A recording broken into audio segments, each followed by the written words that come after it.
আসসালামু আলাইকুম। আজকে আমি আপনাদের সাথে এই সুন্দর হাতার ডিজাইনটি কিভাবে তৈরি করেছি খুবই সহজ পদ্ধতিতে সেটা শেয়ার করব। আশা করছি আপনাদের কাছে খুবই ভালো লাগবে এবং আপনারা খুব সহজেই শিখতে পারবেন। তো ভিডিও শুরুর আগে একটা রিকোয়েস্ট থাকবে, প্লিজ আমার চ্যানেলটি সাবস্ক্রাইব করবেন যারা এখনও সাবস্ক্রাইব করেননি। তো এখানে আমি প্রথমে কাপড়টাকে দুই ভাঁজে ভাঁজ করে নিয়েছি। এই যে দেখতে পাচ্ছেন দুই ভাঁজে ভাঁজ করে নিয়েছি। এরপর হচ্ছে আমি কাপড়টাকে আরেকটা ভাঁজ দিয়ে নিব। আরেকটা ভাঁজ দেওয়ার পর এখানে হচ্ছে 4 ভাঁজে কাপড়টা হয়েছে, 4 ভাঁজে ভাঁজ করে নিয়েছি। এখন আমি লম্বা মাপটা দিব। লম্বা হচ্ছে আমি 12 ইঞ্চি নিব, মানে কাঁধ থেকে কনুই পর্যন্ত মাপটা নিব। আর ডিজাইনটা হচ্ছে কনুইয়ের পর থেকে হবে। তো দুই পাশে একইভাবে আমি 12 ইঞ্চি করে দাগ দিয়ে নিয়েছি। আর এটা চওড়াটা হচ্ছে বগলে যে মাপটা আছে তার থেকে 1.5 ইঞ্চি বেশি নিয়েছি।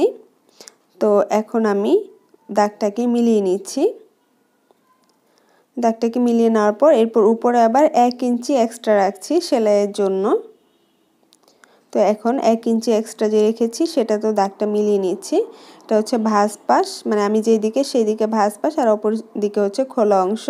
তো এই সাইড থেকে খোলা অংশ থেকে আমি ডিপ হচ্ছে 3 ইঞ্চি নিয়ে নিচ্ছি। নেওয়ার পর এখন এভাবে করে বাঁকা করে দাগ দিয়ে নিচ্ছি। এখন এর মাঝখানে বাঁকা করে যে দাগটা দিয়েছি তার মাঝখানে একটা দাগ উপরে দিয়ে এরপর হচ্ছে রাউন্ড করে নিচ্ছি। এখন নিচে হচ্ছে আমি 5.5 ইঞ্চি নিচ্ছি। হাতের মোড়াটা হচ্ছে 5.5 ইঞ্চি। এরপর হচ্ছে এভাবে করে দাগটাকে মিলিয়ে নিচ্ছি। নেওয়ার পর এখন এখানে এক্সট্রা 1 ইঞ্চি বেশি রাখছি। তো হাতাতে আমি তালপাত কাটবো না, কারণ হাতার সাথে যে জামাটা জয়েন্ট হবে সেটাতে তালপাত হবে না, সেই জন্য আমি হাতাতেও তালপাত দেখাবো না। তো একইভাবে হচ্ছে আমি এখন দাগ অনুসারে কেটে নিচ্ছি। তো তালপাত সহ হাতা কাটিং করার জন্য আরেকটি ভিডিও আছে, আমি এন্ড স্ক্রিনে দিয়ে দিব অথবা আই বাটন আপনারা ক্লিক করে দেখে নেবেন। তো হাতা কাটিং কমপ্লিট হয়ে গেল। এখন হচ্ছে হাতাটাতে ডিজাইন করার জন্য আমি এখানে কাপড় নিয়ে নিয়েছি। তো এই কাপড়টা এখানে দুই রকম ভাবে আমি কেটে নিয়েছি। এখানে হচ্ছে 4.5 ইঞ্চি চওড়া নিয়েছি আমি একটা কাপড়, আর এই কাপড়টা হচ্ছে আমি 2.5 ইঞ্চি চওড়া নিয়েছি। তো এখানে হচ্ছে 2 টুকরো করে 4 টুকরো কাপড় আছে দুই হাতার জন্য। তো হাতার তো চওড়া দেখালাম, এখন লম্বা কতটুকু সেটা দেখাচ্ছি। লম্বা হচ্ছে এখানে 17 ইঞ্চি করে 34 ইঞ্চি কাপড় লম্বা নিয়েছি, অর্থাৎ 11 ইঞ্চি মোড়ার জন্য 34 ইঞ্চি কাপড় লম্বা লাগবে। আর মাঝ বরাবর হচ্ছে আমি একটু চিহ্ন দিয়ে নিয়েছি। এই যে যেখানে আমি চিহ্ন দিয়েছি তার অপর পাশে হচ্ছে আমি প্রথমে ভাঁজ করে সেলাই করে নিব। তো একইভাবে কিন্তু সবগুলা কাপড়ে এইভাবে চিহ্ন দিয়ে নিতে হবে। এটা হচ্ছে সেলাইয়ের সুবিধার জন্য। তো আমি যেই সাইডে এরকম করে দাগ কেটে চিহ্ন দিয়ে নিয়েছি তার অপর পাশে হচ্ছে এভাবে ভাঁজ করে আমি সেলাই করে নিচ্ছি। তো এখন এভাবে করে কিছু অংশ ভাঁজ করে নিয়ে সেলাই করে নিতে হবে চিকন করে।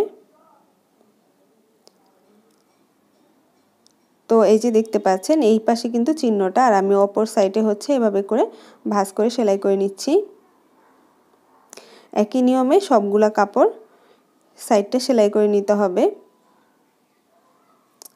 তো এই যে একই নিয়মে আমি সবগুলা সাইড সেলাই করে নিয়েছি। এখানে 4 টুকরো কাপড়ের প্রয়োজন, তাই 4 টুকরো সেলাই করে নিয়েছি, দেখতে পাচ্ছেন।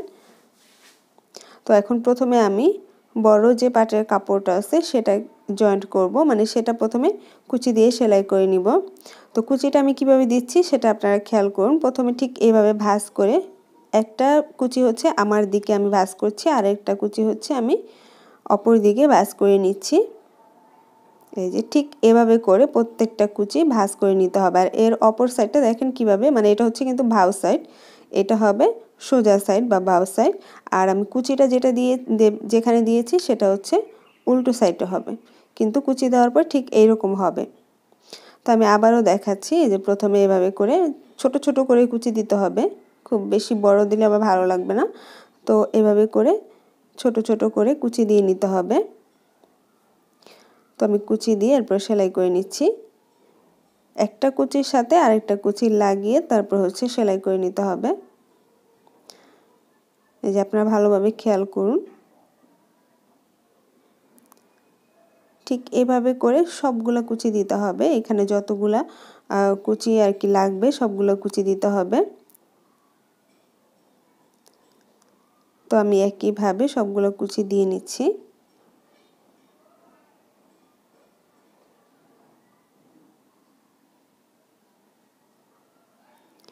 এই যে দেখতে পাচ্ছেন সবগুলো কুচি দেওয়া হয়ে গেছে। এখন হচ্ছে এই যে দেখতে পাচ্ছেন ঠিক এরকম হবে। আর এটার মাপটা ঠিক আছে কিনা সেটা আপনার হাতে যে মোহরাটা আছে সেটার মাপ অনুসারে আপনারা দেখে নেবেন। এই দেখতে পাচ্ছেন সমান হয়েছে। এখন আমি এটা যেহেতু কমপ্লিট হয়ে গেছে, এখন হচ্ছে আমি এই অনুসারে অর্থাৎ এই মাপ অনুসারে এটা আর কি যেরকম মাপ হয়েছে সেই অনুসারে আমি আবার ছোট অংশটা কুচি দিয়ে নিব। তো ছোটটাও আমি সেম ভাবে কুচি দিয়ে নিব। এই যে প্রথমে একটা কুচি দিয়ে তারপর হচ্ছে আবার এই সাইড থেকে আরেকটা কুচি দিতে হবে। তো এভাবে করেই প্রত্যেকটা কুচি দিয়ে নিতে হবে। তো আপনাদের রিকোয়েস্টের জন্য আমি নতুনদের জন্য আলাদা একটা চ্যানেল ক্রিয়েট করেছি। আমি ডেসক্রিপশন বক্সে সেই লিঙ্কটা দিয়ে দিব এবং কমেন্ট বক্সে লিঙ্কটা দিয়ে দিব। আপনারা চাইলে সেখানে ঘুরে আসতে পারেন। তাহলে আপনারা খুব সহজভাবে সেলাই এবং কাটিংগুলো শিখে নিতে পারবেন।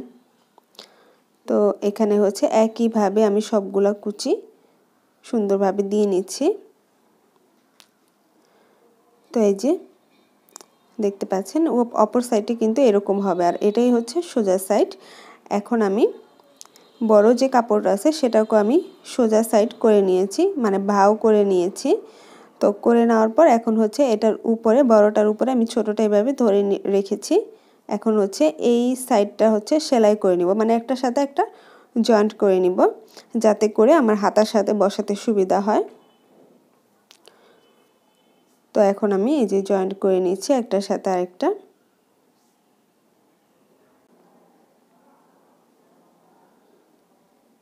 তো এরপর হচ্ছে এই সাইডটাকে সেলাই করে নিতে হবে, মানে দুইটা একসাথে এভাবে জয়েন্ট করার জন্য দুইটা সাইড সেলাই করে নিতে হবে। সেলাই করে নিয়েছি, যে দেখতে পাচ্ছেন এখন কিন্তু খুব সুন্দর লাগছে দেখতে। আপনারা চাইলে এটা আরো ছোট ছোট করেও দিতে পারেন, সেক্ষেত্রে মাপটা একটু বেশি নিতে হবে, মানে হাতার মাপটা একটু বেশি নিয়ে এখানে আরেকটু ছোট করে মানে আরেকটু চওড়া কম করে দিতে পারেন। এখন হচ্ছে হাতাটা আমি জয়েন করছি। তো হাতাটাকে আমি 1/2 ইঞ্চি পরিমাণ ভাঁজ করে নিয়েছি, উল্টো দিকে ভাঁজ করে নিয়ে তারপর হচ্ছে আমি এখন সেলাই করে নিচ্ছি। তো এভাবে করে 1/2 ইঞ্চি পরিমাণ পেছনে ভাঁজ করে দিয়ে তারপর হচ্ছে পুরোটা সেলাই করে নিতে হবে।